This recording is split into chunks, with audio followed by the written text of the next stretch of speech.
সংসদের 14তম অধিবেশনের প্রথম বক্তব্য রাখবেন মিস্টার দুলাল। মাননীয় সদস্য, আপনার সময় 5 মিনিট।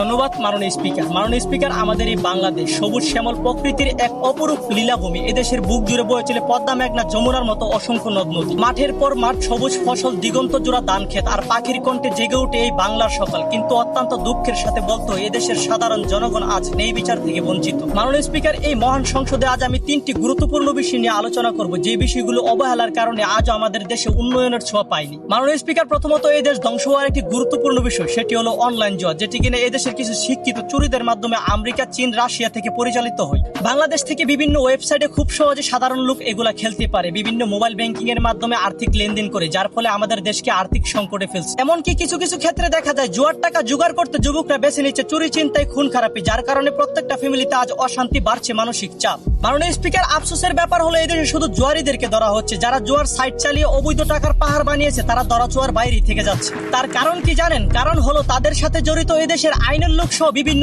এমপি মন্ত্রীদের মামা খালুরা, যাদেরকে আমরা দেশের উন্নয়ন করার উদ্দেশ্যে বিভিন্ন চেয়ারে বসাইছি। দ্বিতীয় নাম্বার বিষয় হলো এদেশের আইন ব্যবস্থা। অন্য দেশের চোর পুলিশের কঠোর লড়াই, এটা আমরা বই পুস্তকে খুঁজে পাই, কিন্তু আমাদের দেশে সেটার উল্টোটা। চোর পুলিশ একসাথে বসে চা খায়, তারা যেন আপন মারপেটের ভাই।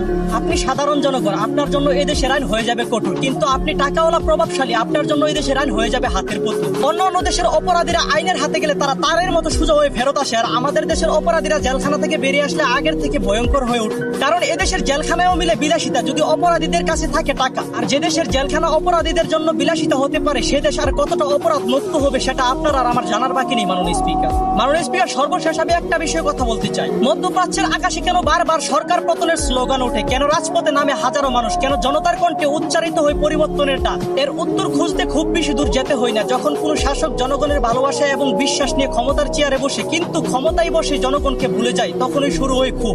যখন রাষ্ট্র পরিচালনার দায়িত্ব রূপ নেই ক্ষমতার অপব্যবহারে, যখন জনগণের সম্পদ রক্ষার বদলে লুটপাটের অভিযোগ উঠে, যখন সাধারণ মানুষের ন্যায্য অধিকার চাপা পড়ে থাকে ক্ষমতাবানদের স্বার্থের নিচে, তখন মানুষের ধৈর্যের বাঁধ ভাঙতে শুরু করে। মাননীয় স্পিকার, ক্ষমতার চেয়ার কারো জন্য চিরস্থায়ী ঠিকানা নয়। আজ যে মানুষটি রাজপ্রাসাদে বসে রাষ্ট্র পরিচালনা করছে, কাল তাকেও দাঁড়াতে হতে পারে ইতিহাসের কাঠগড়ায়। কারণ জনগণ হয়তো কিছুদিন নীরব থাকে, কিন্তু চিরদিন নীরব থাকে না। মনে রাখতে হবে, দেশ কোনো ব্যক্তির নয়, দেশ জনগণের, রাষ্ট্রের সম্পদ, কারো পকেটের নয়। দমন নয়, দরকার নেই বিচার। কারণ ইতিহাসের সবচেয়ে বড় শিক্ষা হলো, জনগণের বিশ্বাসে যে ক্ষমতায় আসে, সেই জনগণের বিশ্বাস হারালে ক্ষমতার ভিতরে একদিন নড়ে যায়। তাই চলুন আমরা দেশটাকে এমন ভাবে গড়ে তুলি যাতে করে ফেসিবাদীদের মতো 24শে জুলাইয়ের সম্মুখীন হতে না হয়। ধন্যবাদ মাননীয় স্পিকার।